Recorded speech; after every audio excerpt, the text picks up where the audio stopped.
இந்த காலை வேளையில கூட பொங்கல் கொண்டாடலாமா கொண்டாடக்கூடாதா? இன்னைக்கு கொண்டாடுறதுக்கு ஆயத்தமா இருக்கிறீங்களா? பாஸ்டர், மத்த கிறிஸ்தவங்க எல்லாம் இன்னைக்கு பொங்கல் கொண்டாடுறாங்க. அவங்க எல்லாம் சர்ச்சிலேயே பொங்கல் வச்சு நமக்கு கொடுக்குறாங்க பாஸ்டர். ஆனா எனக்கு பொங்கல் கொண்டாடலாமா கொண்டாடக்கூடாதா? என் ஃப்ரெண்ட்ஸ் வேற கூப்பிட்டுருக்காங்க இன்னைக்கு பொங்கல் கொண்டாட, வீட்டுக்கு வாங்க அப்படின்னு. நீங்க பல சந்தேகங்களோட இருக்கிறீங்களா? தேவனை அறிந்த பிள்ளை, தேவனுக்காக வைராக்கியமா இருக்கிற பிள்ளை, பரிசுத்த ஆவியானவரால நடத்தப்படுற பிள்ளை, உலகத்திலிருந்து வேறு பிரிக்கப்பட்ட பிள்ளைகள், இந்த வார்த்தைகளை நல்லா கவனிங்க. நீங்க கேட்கறது மாத்திரமல்ல, உங்க குடும்பத்துக்கு மற்றவர்களுக்கு ஷேர் பண்ணி விடுங்க. கர்த்தர் இந்த வார்த்தையின் மூலமாய் அவர்களை தொடுவார். அதுபோல அவர்களும் வசனத்தை அறிந்து அதுக்கப்புறம் அவங்க முடிவு செய்யட்டும். என்னைக்கு நீங்க கொண்டாடலாமா கொண்டாடக்கூடாதான்னு நான் சொல்ல மாட்டேன். நீங்க வசனத்தை நல்லா படிக்கும் பொழுது, வார்த்தை உங்களுக்கு என்ன சொல்லுதோ அந்த வசனத்தின்படி நீங்க நடக்கும் பொழுது ஆவியானவர் உங்களோடு இடைப்படுவார். யாத்திரையாகமத்துக்கு எழுதுற புஸ்தகம் 34வது அதிகாரம் பாருங்க, 12ல இருந்து நீங்க படிச்சீங்கன்னா ஒரு 16 வரையும் கர்த்தர் இஸ்ரவேல் ஜனங்களுக்கு வாக்கு பண்ணின கானானுக்கு நடத்தி கொண்டு போகும் பொழுது இடையில மோசேக்கு பாருங்க கர்த்தர் சில வார்த்தைகளை சொல்லி கொடுக்கிறார். இதை இஸ்ரவேல் ஜனங்கள்ட்ட சொல்லு. அது என்ன சொல்றார் அப்படின்னா, நீ போய் சேருகிற தேசத்தின் குடிகளோட உடன்படிக்கை பண்ணாதபடிக்கு எச்சரிக்கையா இரு. பண்ணினால் அது உன் நடுவில் கண்ணியா இருக்கும். அவர்களுடைய பலிபீடங்களை இடித்து அவர்கள் சிலைகளை தகர்த்து அவர்கள் தோப்புகளை வெட்டி போடுங்கள். கர்த்தருடைய நாமம் எரிச்சல் உள்ளவர் என்பது அவர் எரிச்சல் உள்ள தேவனே. ஆகையால் அந்நிய தேவனை நீ பணிந்து கொள்ள வேண்டாம். அந்த தேசத்தின் குடிகளோட உடன்படிக்கை பண்ணுவாயானால் அவர்கள் தங்கள் தேவர்களை சோரமார்க்கமாய் பின்பற்றி தங்களுடைய தேவர்களுக்கு பலியிடுவார்கள். ஒருவன் உன்னை அழைக்கையில் நீ போய் அவன் பலியிட்டதிலே புசிப்பாய். அவர்கள் குமாரத்திகளில் உன் குமாரருக்கு பெண்களை கொள்ளுவாய். அவர்கள் குமாரத்திகள் தங்கள் தேவர்களை சோரமார்க்கமாய் பின்பற்றுவது அல்லாமல் உன் குமாரரையும் தங்கள் தேவர்களை சோரமார்க்கமாய் பின்பற்றும்படி செய்வார்கள். யாருக்கு சொல்றா? இஸ்ரவேல் ஜனங்களுக்கு சொல்றாரு. இதுக்கு முன்னாடி நான் ஒரு வசனத்தை நினைப்பூட்ட விரும்புறேன். ஆதியாகமத்துக்கு எழுதுற புஸ்தகம் நீங்க 34வது அதிகாரத்துல தீனாளை குறிச்சு நீங்க பாத்தீங்கன்னா, அவளை அழைத்து அவளுடைய வாழ்க்கை போனதுக்கு முதல் காரணம் என்னன்னா, அந்நிய தெய்வங்களை நாடி அவங்க வீடுகள்ல போய் உட்கார்ந்து பலியிட்டதை புசித்து பலியிடுறதுக்கு உள்ள போகும் பொழுது அவள் தன்னுடைய கற்பை இழந்து அவளுடைய பேரை பெருசா வரல. இதை யாத்திரையாகமத்துல பாக்குறோம். அதே போல எசேக்கியேலுக்கு எழுதின தீர்க்கதரிசன புஸ்தகம் 8வது அதிகாரம் பாருங்க, 16வது வசனத்தை பார்த்தாங்க. 25 புருஷர்கள் புறமுதுகை காட்டி சூரியனை நமஸ்கரிக்கிறத பாக்குறோம். இன்னைக்கு பாருங்க, அந்த பொங்கல்ன்றது என்ன அப்படி நான் நல்லா புரிஞ்சு கொள்ளணும். பாருங்க, தேவனை அறியாத பிள்ளைகள் இன்னைக்கு புறஜாதி பிள்ளைகள் வீட்டு பாருங்க வாசற்படியில பொங்கல் பொங்குறது எதை வச்சுன்னா, சூரியனை வைத்துதான் பொங்கல் பொங்குறாங்க. கரும்புகளை என்ன செய்யறாங்க, கட்டுறாங்க. அது போல அவங்க கோலங்களை போட்டு அவங்களுடைய வழக்கத்தின்படி செய்யறாங்க. இங்க யாத்திரையாகமத்துல நீங்க நல்லா கவனிச்சா, நீ பணிந்து கொள்ள வேண்டாம்ன்றது மாத்திரம் சொல்லல, நீ அங்க போகவே கூடாதுன்றதுல எச்சரிக்கையா இருக்க சொல்றாரு. ஆனா இன்னைக்கு இப்ப இருக்கிற நம்முடைய நவீன கால கிறிஸ்தவத்துல இன்னைக்கு வந்த சில ஊழியக்காரர்களுடைய தவறான உபதேசங்கள் எப்படின்னா, அந்த நாட்களை இஸ்ரவேல் ஜனங்களை என்னத்தை அனுசரிச்சாங்க? பஸ்காவை ஆசரிச்சாங்கல்ல, அரிப்பின் பண்டிகை ஆசரிச்சாங்கல்ல. அதெல்லாம் சபைகளுக்குள்ள நீங்க கரும்பு வைக்கிறதுலாம் தப்பே இல்லை பாஸ்டர். நீங்க வெளியில கோலம் போடலாம். கோலம் போடுறது மாத்திரமல்ல, புறஜாதிகளை கூப்பிட்டு அவங்களுடைய வழக்கத்தின்படி நீங்க உட்கார்ந்து கூட சாப்பிடலாம்னு சொல்ற அளவுக்கு இன்னைக்கு சில பிரசங்கங்கள் வருது. அதை இன்னைக்கு ஜனங்கள் பின்பற்றி அவர்கள் பானைகளை வைக்கிறது மாத்திரமல்ல, கோலங்களை போட்டு இன்னைக்கு கரும்புகளை பாருங்க நட்டு இன்னைக்கு மற்றவர்களுக்கு முன்னாடி அவங்கள உள்ள பிணைக்கப்பட்டுட்டாங்க. அதான் ஆண்டவர் சொல்றாரு, என்னாகமத்துல கூட சொல்றாரு 23ல, நீ வேறு பிரிக்கப்பட்ட ஜாதி கலக்க கூடாதுன்னு ஏன் சொல்றாருன்னா, நல்லா ஒண்ணு புரிஞ்சுக்கொள்ளுங்க ஆவிக்குரிய பிள்ளைகள், நம்ம அவங்களுடைய இதுல கலக்கவே கூடாது.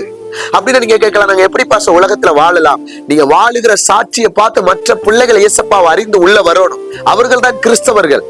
இன்னைக்கு நம்ம துன்மார்க்கரோட இருந்து பாவத்துக்களை உடன்பட்டு நாங்க பாவத்துக்களை உடன்படல பாஸ்டர், அவங்களை ஆயத்தப்படுத்துறோம்னா நம்ம எப்படி? நீங்க இன்னைக்கு ஆராய்ந்து பாருங்க. பொங்கல் கொண்டாட கூடாதா கொண்டாடலாமான்றதை விட கலக்க கூடாதுன்னு வார்த்தை நமக்கு சொல்லுது. அது போல அந்நிய ஜாதிகளோட நீ என்ன செய்ய கலக்க கூடாது, எச்சரிக்கையாயிரு. ஆனா இன்னைக்கு சொல்றாங்க அவங்களை ஆயத்தப்படுத்தணும்னு நாங்க செய்துதானே பாஸ்டர் ஆகணும். இன்னைக்கு நாங்க பொங்கல் எல்லாம் கொண்டாடல பாஸ்டர், மற்றவங்க தான் கொண்டாடுறாங்க. நாங்க எங்க வீட்டுல வச்சோம். ஏன்னா மற்ற நாள் முழுவதும் நம்ம பொங்கல் கொண்டாடி இருக்க மாறோம் பாருங்க. ஒரு மாசத்துல எத்தனை நாட்கள் இருக்கு? அவங்க பண்டிகை வரும் பொழுதுதான் நாம கொண்டாடுறோம்னா, நாம அவங்க செய்யற தவறுக்கு உடந்தை போறதுதான் வார்த்தை சொல்லுது. நீங்க அவங்களோட கலக்க கூடாதுன்னு நாங்க இஸ்ரவேல் ஜனங்களுக்கு சொல்றாரு. கலந்ததால என்ன ஆச்சு? என்னாகமத்துல படிச்சா அந்த ஜனங்கள் இச்சை உள்ளவர்கள் போல இவங்களுக்கு இச்சை வந்துச்சு. இன்னைக்கு இப்ப ஒரு நல்ல ஜெபிக்கிற பிள்ளை, தேவனோட இருக்கிற பிள்ளை, நீங்க புறஜாதிகளோட இருக்கும் பொழுது அவங்களுடைய குணம் உங்களுக்குள்ள வராதுன்னு நீங்க சொல்லவே முடியாது. நீங்க என்னதான் ஜெபத்துல இருந்தாலும் அந்த குணங்கள் உங்களை மேற்கொள்ள பார்க்கும். அதுக்கு தான் ஜெபிக்கிறவன் ஜெபிக்கிறவனோட இணைக்கப்படணும், ஆவிக்குரியவன் ஆவிக்குரியவனோட பிணைக்கப்படணும்.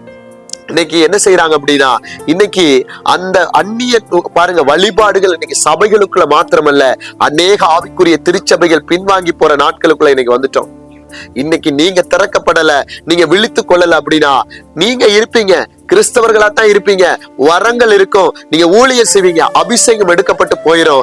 கர்த்தர் உங்கள்கிட்ட இருக்கிறாருன்னு நீங்க நம்புவீங்களே ஒழிய, ஆனா கர்த்தர் உங்களோட எப்பயோ போனது உங்களுக்கு தெரியாது. ஏலிக்கு 98 வயசு சாகும் பொழுது நான் அடிக்கடி அந்த காரியத்தை உங்கள்கிட்ட சொல்லுவேன். ஆனா அவருக்கு வாய்ப்பு கொடுத்தாரு. கர்த்தர் விலகுனது எப்ப பேசாம போனார்னு அவருக்கு தெரியல. சவுல் ராஜ்யபாரம் பண்ணது பாருங்க, 40 வருஷம், 2வது வருஷத்துல போயிட்டாரு, 38 வருஷம் இருந்தார். அப்படின்னா டம்மியா இருந்தாரு. ஆவிக்குரியவர்கள் ஆவியானவரோடு நடத்தப்பட வேண்டியவர்கள், அந்நிய நுகத்தோட நம்ம பிணைக்கப்படக்கூடாதுன்னு பவுல் சொல்றாரு. இந்த காலை வேளையில யாரெல்லாம் இந்த பொங்கலுக்கு ஆயத்தமா இருக்கிறீங்களோ, யாரெல்லாம் இந்த வார்த்தையை கேட்கிறீங்களோ, யாரெல்லாம் எச்சரிப்பின் சத்தத்தை கேட்டுட்டு இருக்கிறீங்க, ரொம்ப கவனமா இருங்க. நீங்க உள்ள போயிடக்கூடாது. ஏன்னா இன்னைக்கு நிறைய பிள்ளைங்க சொன்னா உங்க சபைகள்ல கொண்டாடுறாங்களே பாஸ்டர், இன்னைக்கு சில சபைகள்ல போனா நான் பார்க்கும் பொழுது வேதனைப்படுற விஷயம் அப்படின்னா, கோலங்கள் போட்டு கரும்புகள் கட்டி பாஸ்டர் இன்னைக்கு செலிப்ரேஷன் பண்றாரு, வேட்டியில கட்டிடுறாரு. அப்ப அவங்களை இயக்குறது யாரு? இன்னைக்கு வேற ஆவிதானே இயக்குது. ஆனா அதை சொன்னா ஏற்றுக்கொள்ள மாட்டாங்க. நீங்க தவறா புரிஞ்சுக்கிறீங்க பாஸ்டர். அம்மா, ஆவிக்குரிய வாழ்க்கைன்றது ரொம்ப நிதானிச்சு பார்க்கணும். நீங்க ஜெபிக்கலாம், நல்லா துதிக்கலாம், ஆண்டவரோட நெருங்கலாம். ஆனா ஆவியானவர்களோட பேசாம இந்த காரியங்கள் நடக்கும். ஆவியானவர் பேசினா நம்மளை விளத்தி பாதுகாப்பாரு. ஆண்டவர் திட்டமா நம்முடைய இஸ்ரவேல் ஜனங்களுக்கு சொன்னாரு. அதனால வாலிப பிள்ளைகள் இடராதீங்க, வாலிபர்கள் இடராதீங்க. ஒரு ஆளுடைய மெசேஜ் நீங்க கேட்டு, ஒரு ஊழியக்காரருடைய கேட்டு, அதுக்காக நான் குறையா உங்களுக்கு இதுல சொல்ல வரல. அவர் சில இடத்துல அறியாம சொன்னா கூட அதை வச்சு நீங்க எங்க போயிடாதீங்க, நரகத்துக்கு போயிடாதீங்க. ஆவிக்குரியவன் சகலத்தை நிதானிக்கிறான்னா அந்த ஊழியக்காரர்ட்ட இருக்கிற அதே பரிசுத்த ஆவியான உங்கள்கிட்ட இருக்கணும், உங்கள்கிட்ட வசனம் பேசணும். ஒருவேளை உங்களுக்கு ஆவியில நெருடல் இருக்குன்னா அதை விட்டுட்டு நீங்க தேவனோட இருந்து நீங்க தேவன்கிட்ட கேட்டுவாங்க.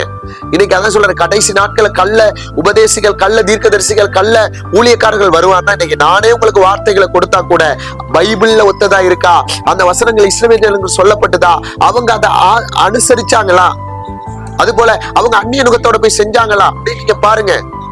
இன்னைக்கு ஜனங்கள் எப்படின்னா, பாடல்களை பாக்குறோம், ஒருவேளை பிரபலமான வீடியோக்களை பாக்குறோம், ஒருவேளை பிரபலமான ஊழியக்காரர்களை பாக்குறோம், ஆனா பிரபலப்படுத்தினவர்கள் மறந்துடும். இன்னைக்கு ஆவிக்குரிய திருச்சபையினுடைய நிலைமை இதுதான். அவரை மறந்துடுறோம், மத்த எல்லாரையும் வச்சிடறோம். இன்னைக்கு நம்ம முதல்ல அவர் இருந்ததாலதான் நமக்கு இந்த இடம். அதனால ரொம்ப ஜாக்கிரதை. இந்த காலம் கடைசி காலம். இந்த எச்சரிப்பின் சத்தம் அனைத்து சபைகளுக்கும். பொங்கல் கொண்டாடுறதுக்கு முன்னாடி முதல் கர்த்தர் கூட இருக்கிறாருன்னு பாருங்க.